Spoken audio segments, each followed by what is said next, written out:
오늘 본문의 말씀을 가지고 해방의 기쁨을 누립시다 라는 제목으로 은혜를 나누겠습니다. 해방의 기쁨을 누립시다 라는 제목입니다. 오늘 본문 말씀은 정말 중요한 말씀입니다. 성경 어디 말씀이 중요하지 않은 말씀이 있겠습니까마는 오늘 본문은 정말 중요한 말씀입니다. 복음을 가장 잘 설명하고 있는 성경이 무엇이냐라고 질문을 했을 때 바로 이 로마서라고 대답할 수 있으며, 이 로마서 중에 가장 핵심 그리고 하이라이트는 어디인가라고 했을 때 바로 이 로마서 8장이라고 대답할 수 있겠습니다.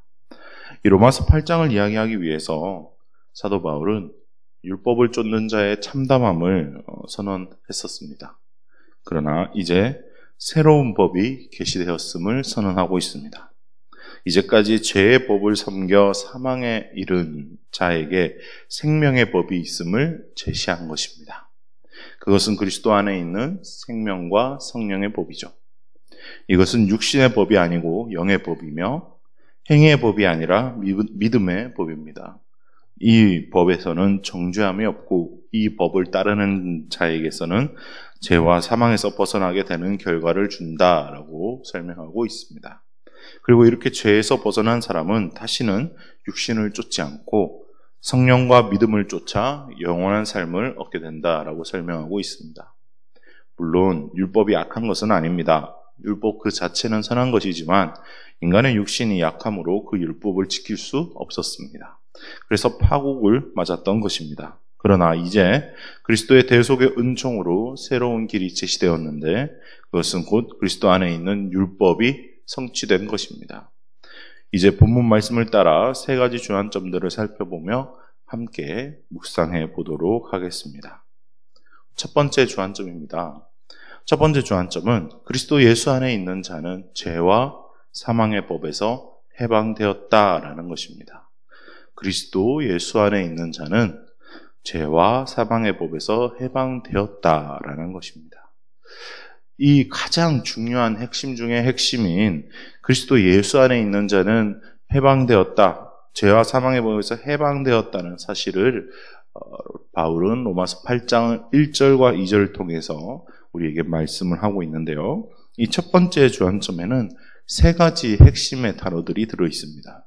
세 가지 핵심의 단어 무엇일까요? 그렇습니다. 첫째로 그리스도 예수 안에 있는 자입니다. 그 둘째로 죄와 사망의 법입니다. 셋째로 해방입니다. 이 세 가지 단어의 개념을 제대로 정립을 해야 오늘 첫 번째 주안점에 대해서 잘 이해할 수 있을 것입니다. 그래서 먼저 그리스도 예수 안에 있는 자는 누구를 말하는 것이며 어떤 상태에 있는 것인지 함께 보겠습니다. 그리스도 예수 안에 있는 자를 조금 다르게 우리가 이야기한다면 그리스도 예수에게 속한 자라고 말할 수 있겠습니다. 그리스도 예수에게 속한 자가 되려면 어떻게 해야 합니까? 그렇습니다. 자기의 소유권을 그리스도 예수에게 내어주는 자가 되어야 되겠죠. 자신의 소유권을 그리스도 예수에게 내어준 사람은 그리스도의 영이 그 사람을 통치합니다. 이것을 우리는 무엇이라고 부릅니까? 세례를 통해 우리의 소유권을 예수 그리스도에게 넘겨주었다라고 이야기합니다. 매우 간단한 원리입니다. 이곳에 세례받지 않으신 분은 없을 것입니다. 그러나 많은 사람들이 지키지 못하는 원리이기도 합니다. 왜 그렇습니까? 망각하기 때문입니다. 예수님께 자신의 소유권을 드렸음을 매일 새롭게 인지해야 하는데 예수님께 자신의 소유권을 드렸음에도 불구하고 과거에 한 번 세례받을 때 잠깐 그렇게 생각하는 수준에 머무르기 때문입니다. 예수님께 소유권을 내어주지 않은 게 아닙니다. 내어드렸지만 시시때때로 내가 찾아오죠. 드린 줄 알았지만 드린 척 했거나 급할 때는 예수님 잠깐 나와보세요. 제가 운전대를 잡을게요 하는 것입니다. 그럼 왜 나의 소유권을 우리는 전부 예수님께 드렸음에도 불구하고 그 사실을 망각하거나 애써 인지하지 않으려 할까요? 그것은 바로 죄와 사망의 법에 매여 있다라고 착각하기 때문입니다. 죄와 사망의 법이 무엇입니까? 그렇습니다. 이제껏 새벽마다 말씀으로 들은 그 율법을 말하는 것입니다. 왜 율법에 매여 있다고 착각할까요? 그렇습니다. 시선을 나에게 고정하고 있기 때문에 그렇습니다. 예수님께 나의 소유권을 드렸지만 내가 살아가고 있는 삶의 모습이 도저히 예수님께 소유권을 드린 사람처럼 살아가고 있지 않다고 생각하기 때문입니다. 예수님의 흔적이 보이지 않고 자꾸만 죄를 탐하고 죄를 짓는 것에 무신경해지는 경지에 이르렀기 때문이죠. 즉 내 삶은 엉망인데 이 삶을 보면서 예수님이 통치하시는 삶이야라고 말하기가 내 스스로 돌아볼 때 여간 어려운 일이 아닐 수 없다라는 것입니다. 그래서 계속해서 이 죄와 사망의 법에 얽매이는 겁니다. 스스로 얽매여요. 은혜의 보좌 앞으로 나아가는 것이 아니라 하나님 앞에 나아갈 때 심판의 자리에 나아가는 것을 스스로 선택합니다. 그리고 결론까지 자기 자신이 내려버려요. 나는 예수님을 믿지만 내 삶을 보니 예수님께 속한 자라 말하기가 좀 그래. 그러면서 이러지도 못하고 저러지도 못한 채 이렇게 살아서는 안 되는데 하면서도 적극적으로 변할 의지는 없고 남들도 다 그렇게 살지 뭐라고 생각하면서 적당히 신앙생활하는 삶을 살아가게 되는 겁니다. 이것이 바로 이제껏 성경이 말한 율법 때문에 비참한 삶을 살아간 사람들의 이야기입니다. 그러나 오늘 사도 바울은 이것을 한 방에 뒤집어 놓을 놀라운 소식을 저와 여러분에게 전하고 있습니다. 바로 그리스도 예수 안에 있는 생명의 성령의 법이 죄와 사망의 법에서 저와 여러분을 해방했다는 사실입니다. 해방입니다. 해방. 특별히 우리 민족에게 이 해방이라는 단어는 아주 큰 울림으로 다가오지 않습니까? 우리는 일본에게 국권을 뺏기고 36년간 식민 지배를 당했던 아픔의 역사가 있는 나라입니다. 우스갯소리로 가위바위보라도 일본에게는 져서는 안 된다라는 것이 우리 국민들의 정서죠. 국권을 찬탈당한 36년간 우리 손조들은 독립을 위해 수없이 많은 피를 흘려야 했고 모진 고문도 받아야 했으며 말로 다 할 수 없는 고생과 고통을 겪어야 했습니다. 일제강점기 시절에 우리 조선인들의 삶은 어땠습니까? 나고 자란 곳에 말을 하면 안 되었습니다. 한글을 쓰고 한글을 말하고 한글을 가르치면 잡혀갔습니다. 부모님이 지어주신 소중한 이름도 강제로 일본식으로 개명당해야 했습니다. 남자들은 전쟁터에 총알바지로 끌려갔으며 여자들도 위안부로 끌려가는 참담한 역사를 겪었습니다. 이 서러운 세월을 보내고 해방을 맞이하였을 때 그 기쁨을 이루 말할 수 있었을까요? 이 해방의 경험은 말씀을 읽는 우리에게 어마어마한 감동으로 다가옵니다.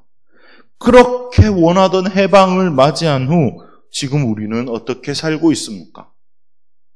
지금 일본식으로 창씨 개명하고 한글을 사용하지 않고 일본말을 하면서 일본 천황에게 충성을 맹세하는 신사참배하고 살아가는 사람들이 지금 우리나라에 있습니까?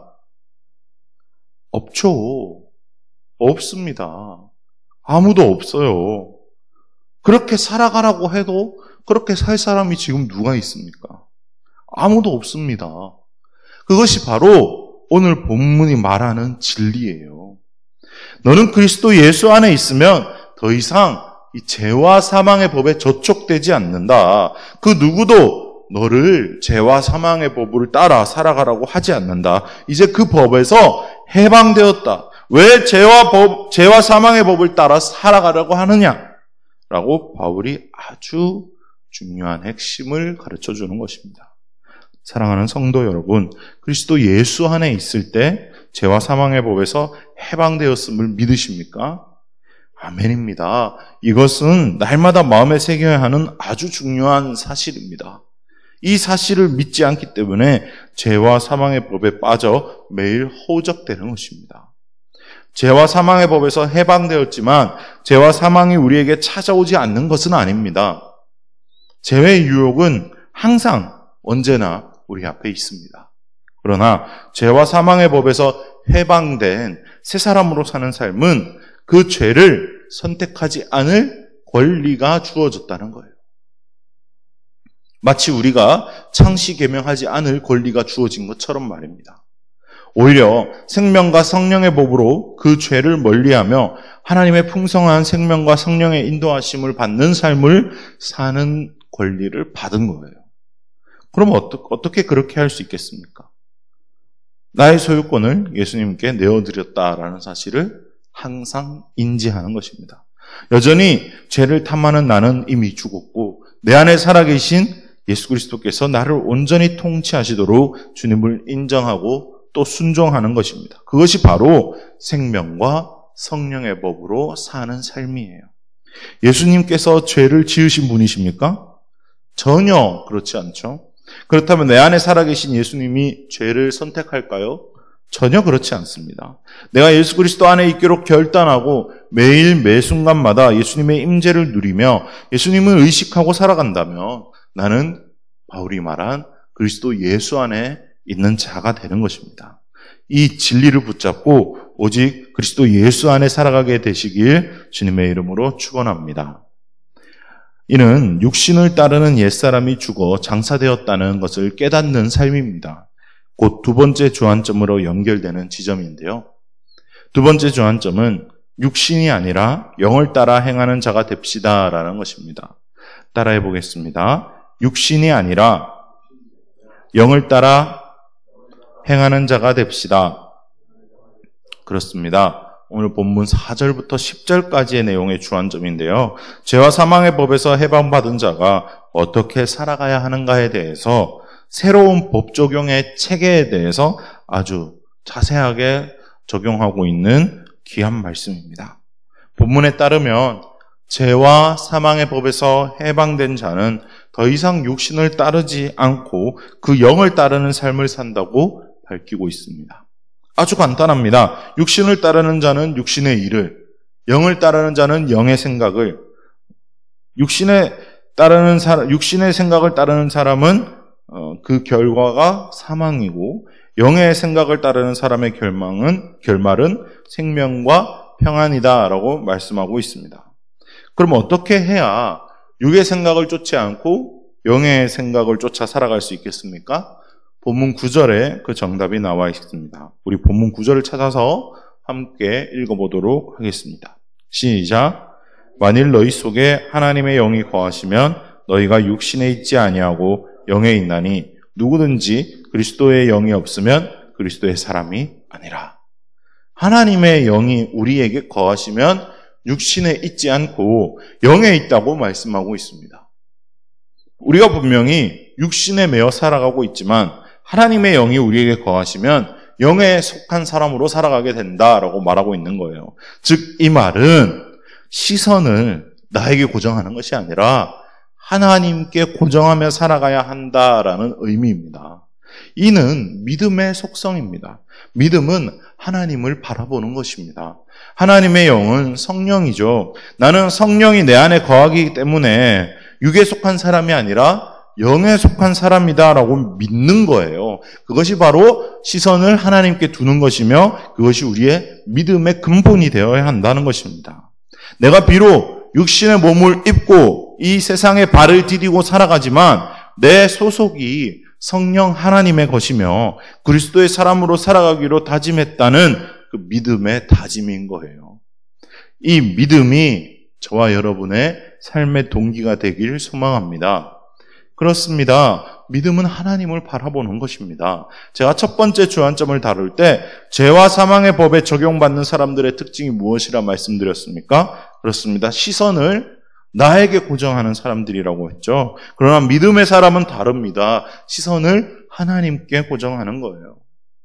하나님께 고정하는 순간 내가 보이지 않죠. 나의 문제를 뛰어넘는 놀라운 하나님을 바라보게 되는 겁니다. 이것이 바로 우리가 가진 믿음이죠. 비록 내가 하나님의 일하심이 느껴지지 않아도, 내가 비록 볼 수 없을지라도 하나님은 성령으로 우리 안에 내주하시면서 일하고 계십니다.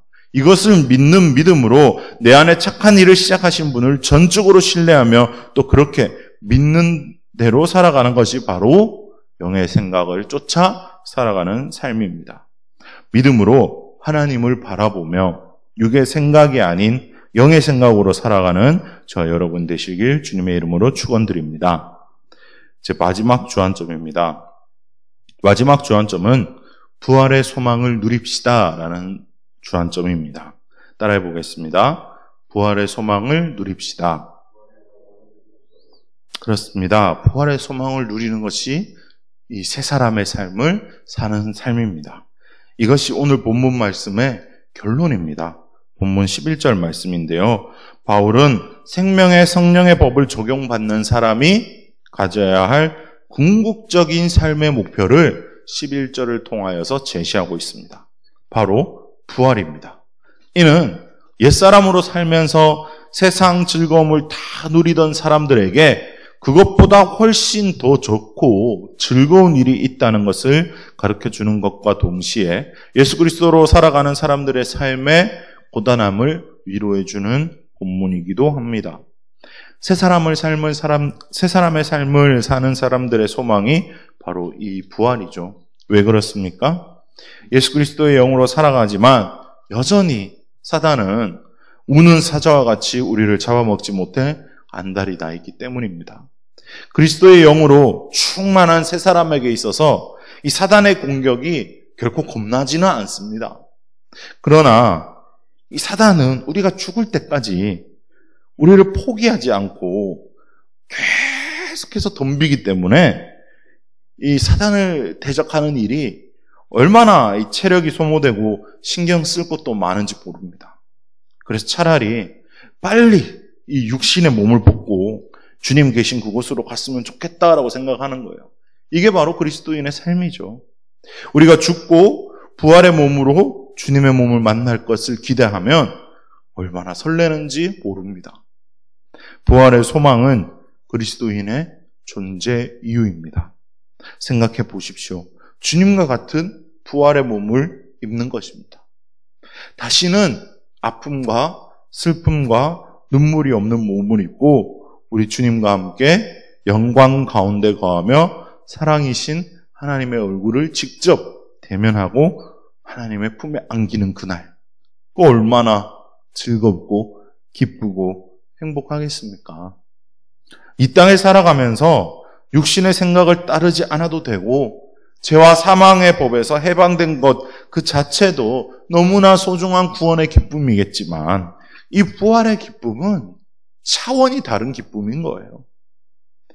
이 부활의 기쁨은 기쁨이란 단어의 그 자체이며 주님과 온전한 연합을 이룰 수 있다는 그 이유 하나만으로 말로 다 할 수 없는 기쁜 사실이기 때문에 부활이 곧 새 사람의 삶의 소망이 되는 것입니다. 사랑하는 성도 여러분, 부활의 소망이 저와 여러분에게 있길 주님의 이름으로 축원합니다. 부활의 소망을 가진 사람은 세상에 사는 사람들과 세상 사람들과 다르게 살아갈 수밖에 없습니다. 세상의 모든 것이 시시해지게 느껴질 수밖에 없기 때문이죠.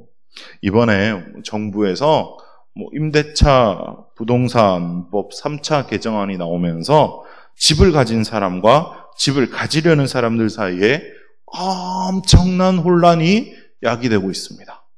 그러나 저와 여러분은 여기에 별 관심이 없습니다. 왜 그렇습니까? 돈이 없어서요? 집을 살 돈이 없어서요? 아니죠. 이미 우리의 집이 마련되어 있기 때문입니다. 그 집은 영원히 나의 것이며 그 집은 이 땅에서 내가 부활의 소망을 간절히 기다리며 사는 새 사람으로 또 영에 속한 사람으로 살아갈 이유가 되는 거죠.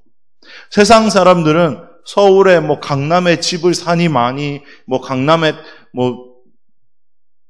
그린벨트를 해제하니 태릉에 골프장을 바꿔서 집을 짓니 많이 그런 것들로 이슈가 돼가지고 지금 막 난리지만 우리는 부활의 소망으로 저 천국에 있는 나의 집을 바라보며 나의 집을 짓고 계신 우리 하나님을 바라보는 믿음의 삶을 사는 거예요. 집이 어떻고 이 땅에서의 집이 어떻고 차가 어떻고 돈을 좀 더 벌고 그게 뭐가 그렇게 중요합니까? 전혀 중요하지 않습니다. 부활의 소망을 가진 자에겐 오직 주님이 나와 함께 하느냐 내가 그리스도 안에 있느냐, 내가 그리스도 임재 안에 머물고 있는가, 그것이 중요하지 나머지의 삶은 중요하지 않습니다. 언제나 어디서나 죄와 사망의 법에서 해방된 사람처럼, 해방의 기쁨을 누리며 영을 따르는 자처럼 부활의 소망을 누리며 살아가게 되는 저와 여러분이 되시길 주님의 이름으로 축원합니다. 이제 말씀을 마무리하도록 하겠습니다. 그리스도 예수 안에 있는 자에게는 결코 정죄함이 없습니다.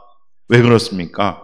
생명의 성령의 법이 죄와 사망의 법에서 승리하고 해방했기 때문입니다. 이 사실을 믿을 때 새 사람의 삶으로 나아갈 수 있습니다. 이미 죄와 사망의 법이 폐지되었는데 이제는 죄와 사망의 법을 적용받는 사람처럼 살아갈 이유가 전혀 없다는 사실을 깨달으며 우리 주님 앞으로 나아가게 되길 소망합니다. 이는 곧 육신의 생각이 아니라 영의 생각을 쫓아 살아가는 삶이며, 영의 생각을 쫓아 살아가는 사람은 시선을 하나님께 두는 사람입니다. 내가 비록 육신을 입고 살아가지만 성령 하나님께서 나에게 거하시며 내게 임하셔서 함께 살아가고 있기 때문에 나는 영에 속한 사람이다 라는 것을 항상 마음에 새기고 모든 순간순간마다 성령 하나님을 의지하는 삶을 살아가게 되길 주님의 이름으로 축원드립니다. 그렇습니다.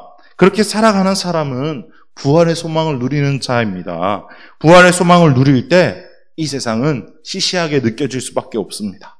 더 좋은 것을 바라보며 세상에 얽매이지 않고 오히려 이 세상에 살면서 내 것을 좀 더 어떻게 하면 나눠줄 수 있을까? 어떻게 하면 이 그리스도의 사랑을 나눠줄 수 있을까? 어떻게 하면 이 부활의 기쁨 그리고 죄와 사망의 법에서 해방되었다는 사실을 전할 수 있을까? 고민하며 우리 예수님 닮은 사람으로 살게 되길 주님의 이름으로 축원합니다. 사랑의 하나님 아버지, 감사드립니다. 오늘 말씀을 통해서 새 사람으로, 영에 속한 사람으로 부활의 소망을 가진 자로 살아갈 수 있게 인도하여 주셔서 감사를 드립니다. 이 귀한 진리를 삶으로 나타내는 우리 모두가 될 수 있도록 인도하여 주시옵소서. 오늘 하루도 온전히 주님께 의탁을 드리며 우리 주 예수 그리스도의 이름으로 기도를 드리면서 지금은 우리 주 예수 그리스도의 부활하신 은혜와 하나님 아버지의 놀라우신 그 사랑과 성령 하나님의 기름 부으심과 교통하심이 지금 이곳에 모인 주님의 자녀들에게 지금으로부터 영원히 함께 하시기를 간절히 축원하옵나이다. 아멘.